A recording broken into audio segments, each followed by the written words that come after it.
Shalom Pak, kami dari kelompok 1 akan mewawancarai Bapak mengenai iptek dalam pandangan iman Kristen. Jadi sebelumnya perkenalkan, nama saya Briselokon Jenio Putra dan ini teman saya Angel.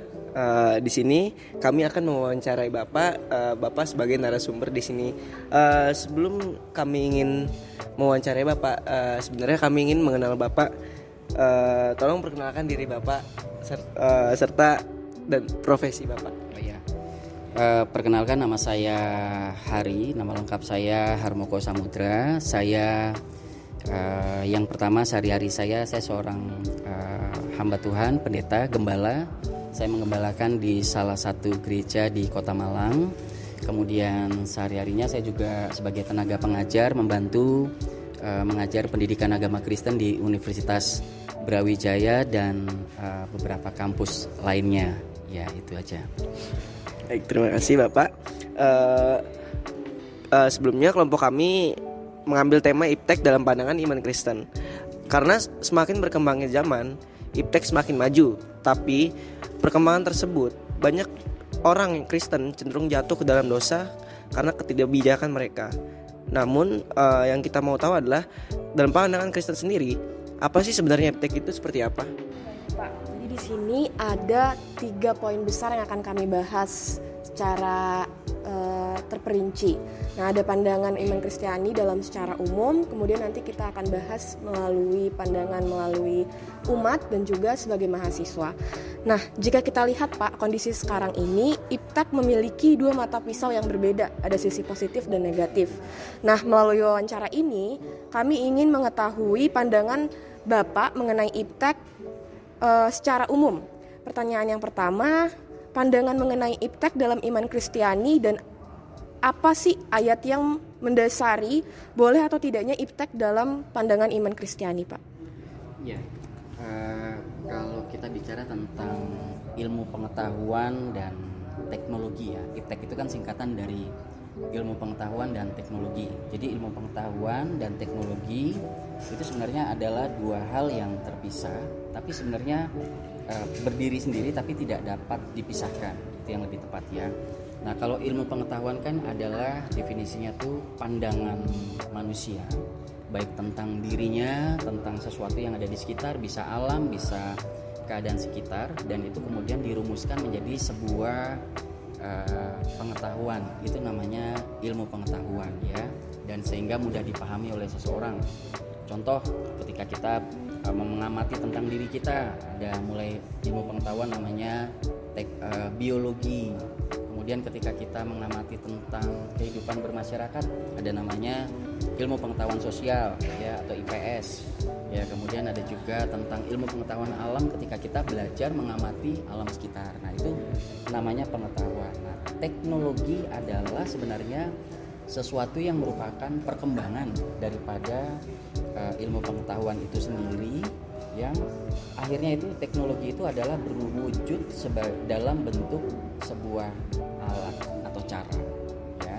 Jadi kalau pengetahuan ini adalah sebuah konsepnya, dan teknologi adalah sesuatu yang dihasilkan baik dalam bentuk metode dan cara atau alat untuk mengerjakan pengetahuan itu. Nah, sebenarnya antara iptek ini dengan iman Kristen sama sekali tidak ada pertentangannya ya.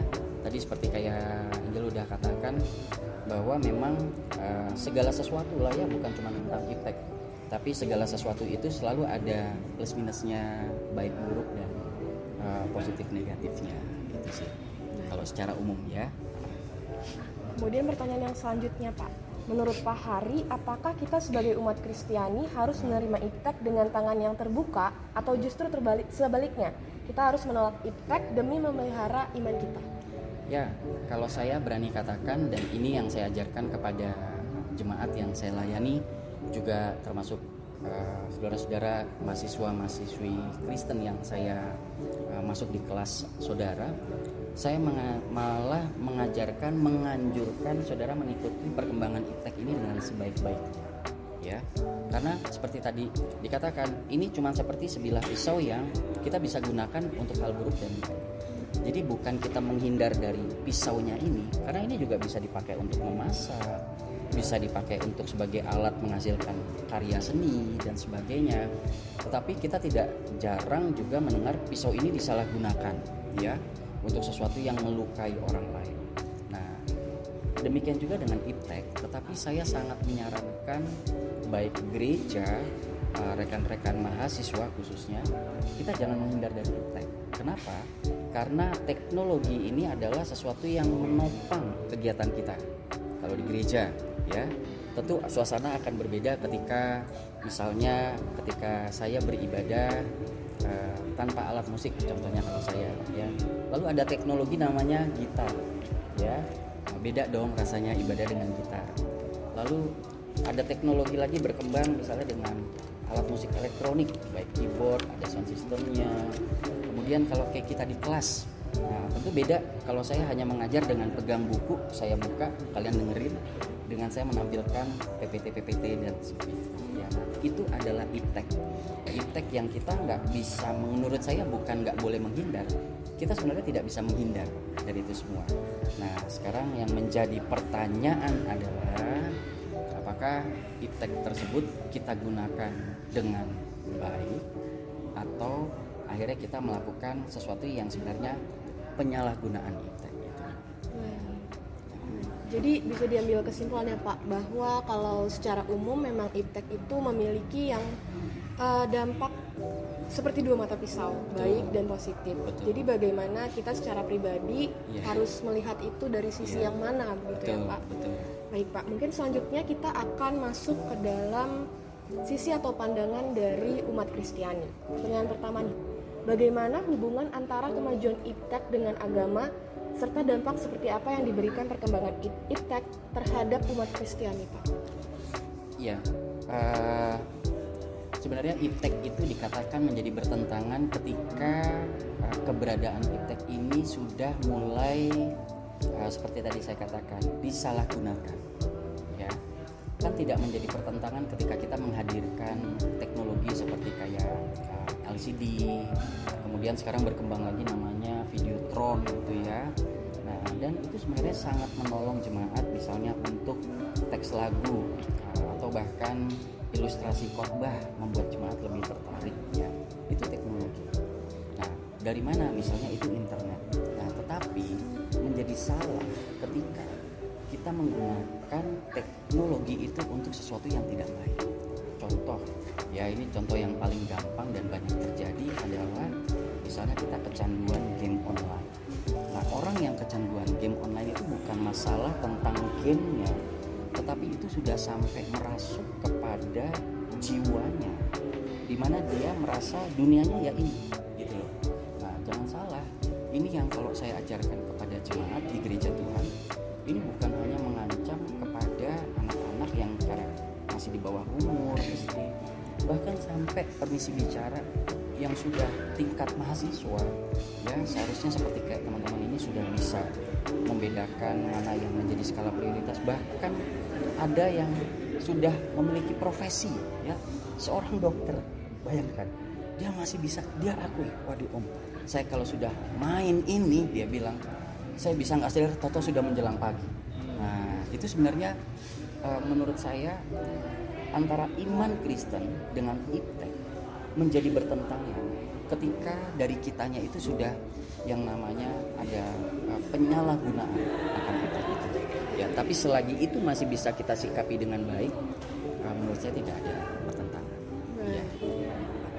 Kemudian mungkin tadi secara kita beribadah tatap muka begitu ya Pak, ada kemajuan iptek yang dapat kita manfaatkan. Tapi bagaimana dengan adanya iptek yang memberikan kemudahan prosesi ibadah, di mana sekarang ini kita dihadapkan dengan ibadah secara online atau live streaming. Nah, menurut Bapak, apakah hal itu baik adanya atau sebaliknya? Ya, beberapa waktu lalu kita tidak bisa menghindar dari yang namanya dampak pandemi COVID ya. Itu kena di semua lini dan juga termasuk di dalam bergereja ya, karena pandemi COVID ini gereja harus tutup. Nah, gereja yang tutup pada saat pandemi COVID ya, itu dia tidak bisa tidak, dia harus berjuang bagaimana caranya saya memelihara domba-domba ini. Makanya terus kemudian timbullah sesuatu yang baru, yaitu mereka mengadakan ibadah online. Nah, saya pribadi saya sangat mengacungkan jempol buat gereja-gereja yang langsung berjuang ya. Ini bukan cuma gereja besar ya, kalau kita perhatikan saat itu bahkan ada gereja-gereja yang hanya dengan menggunakan HP, dia khotbah di desa lalu dia share gitu ya.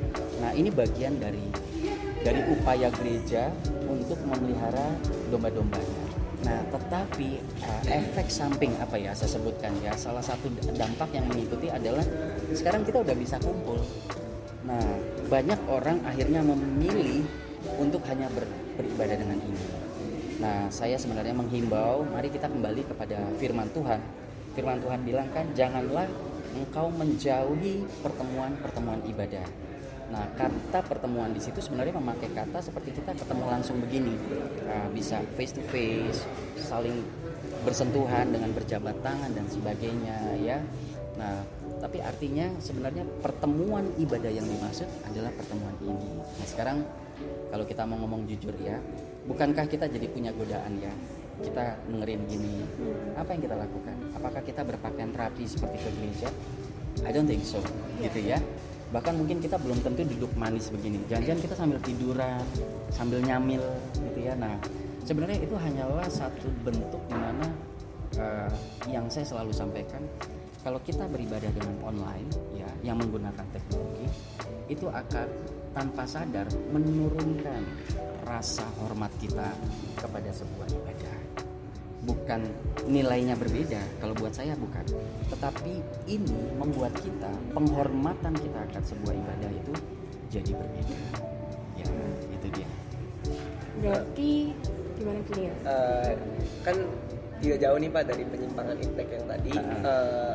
Kalau menurut pandangan Bapak sendiri, gimana sih cara kita menyikapi mahasiswa yang menjauh dari Tuhan karena impact, baik dari secara pribadi maupun buat orang lain? Ya, ada ayat firman yang mengatakan janganlah ada Tuhan Allah lain di hadapan. Ya, itu ada dalam salah satu dari 10 perintah Allah. Ya, kalau kita baca firman Tuhan. Nah, kita mungkin tidak dalam bentuk Allah tuh dalam bentuk patung. Ya, kita nggak nyembah pohon. Ya. Nah, sebenarnya tapi kata Allah itu adalah satu pribadi, master, Lord Master. Sesuatu yang menjadi tuan atas hidup kita. Nah, apa tuan kita? Bahkan ketika gadget ini menjadi tuan, nah menurut saya disitulah kita harus awas. Oh, berarti saya harus kembali pada Tuhan. Nah, caranya kembali kepada Tuhan ya, satu, sadari Tuhan tidak mau ada ilah lain di hadapan kita, ya, termasuk benda-benda iptek tersebut. Tuhan memberikan hikmat kepada kita sampai kita menghasilkan iptek untuk apa? Menopang kita, ya. Bahkan teori secara dunia aja kan tadi saya sudah sampaikan di awal. Itu teori yang bukan orang Kristen, tapi mereka mengatakan teknologi ini adalah hasil daripada pengetahuan untuk memudahkan kita. Dulu orang ngambil air dengan nimba. Sekarang ada teknologi namanya sanyo, tinggal pencet air, gitulah. Nah, yang berikut ya, seperti tadi saya bilang, persekutuan dengan Tuhan tidak bisa digantikan dengan itu. Ya. Nah, sekarang bagaimana teman-teman? Gunakan ini untuk mengisi hidupmu ya. Kalau saya memberi saran praktis misalnya kayak isilah hari-harimu dengan sesuatu yang berguna. Kalau kita ngomongin rohani, tentu musik-musik rohani, renungan-renungan singkat, ya, gitu. Jangan malah menggunakan iptek ini untuk sesuatu yang bertentangan dengan firman. Baik Pak, mungkin itu pandangan umat iptek dalam iman Kristiani.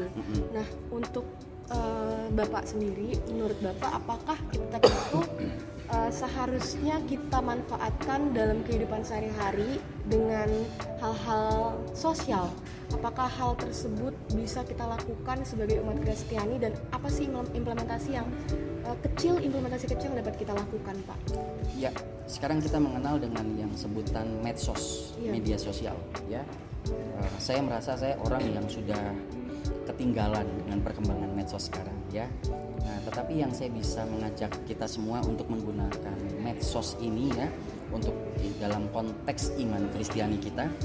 Nah, jangan salah gunakan medsos. Lagi-lagi sebenarnya kata kuncinya penyalahgunaannya. Nah, gunakanlah medsos kita daripada buat baper misalnya gitu ya.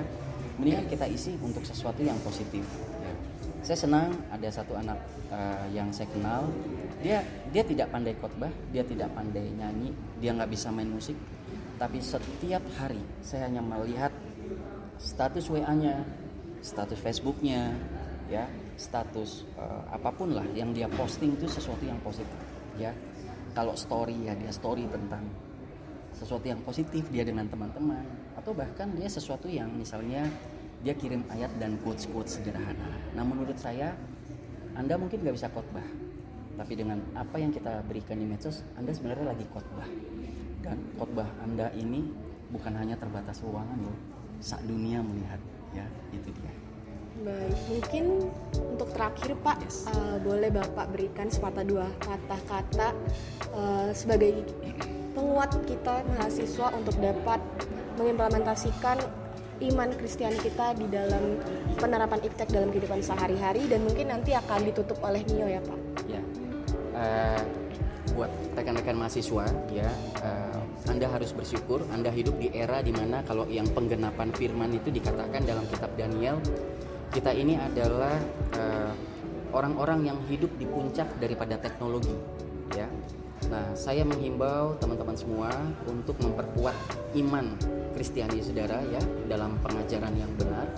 Lalu kemudian perlengkapilah diri Anda dengan Anda mengikuti perkembangan iptek yang ada, dan gunakanlah itu untuk sesuatu yang positif, baik untuk hidupmu, untuk studi, juga untuk pengiringan kepada Tuhan. Tuhan pasti tolong segala sesuatunya. Baik Pak, sekiranya itu saja pertanyaan dari kelompok kami. Kurang lebihnya mohon maaf, dan sebagai penutup seperti yang Bapak bilang tadi, bahwa kita harus mengikuti perkembangan iptek seiring berjalannya zaman. Tapi kita harus mengikuti hal-hal yang positif. Kita harus bisa memilah dengan baik dan benar.